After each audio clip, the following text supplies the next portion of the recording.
The manipulatives I am showing today are called pattern blocks. A standard I am using for this video is a kindergarten geometry standard, which is correctly named shapes regardless of their orientations. These manipulatives can be used to test students' knowledge of shape names. The teacher can present the shapes individually in an orientation that the shape would typically be seen. Then the teacher could present those same shapes again in different orientation to test the student's true knowledge of that shape. This would be a good test to do during center time.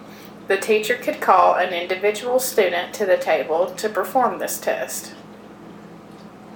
For example, the teacher could present the green triangle in front of the student and ask them what shape it is. Then, the teacher could follow with the yellow hexagon,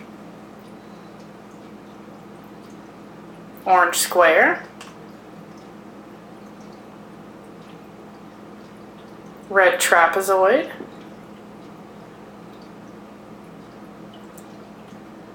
and blue rhombus.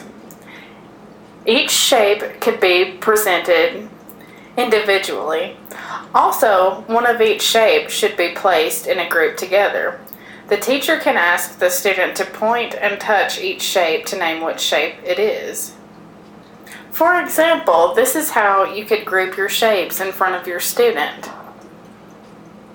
Here we have a trapezoid, square, hexagon, triangle, and a rhombus. Students can be presented with the full set of shapes, and the teacher can ask the student to build an object out of the shapes presented before them, such as a house, fish, flower, or bird. Any shape or object the student makes should be acceptable. There are templates in this set of manipulatives, such as these, that represent different objects. The standard I am using for this section of the video is another kindergarten geometry standard, which is Model Shapes in the World by Building and Drawing Shapes. If there is a special education child or a child who does not understand the task, the teacher can lay out a template and get the child to create the object on the template using the shapes laid out before them. Using this template, the child can use this as a visual aid to help them see where to place the shape in order to make a new object or shape.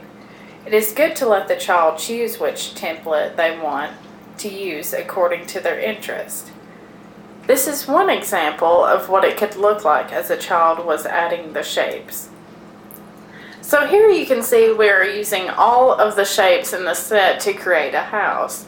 We're using squares, rhombuses, trapezoids, hexagons, triangles to create a house.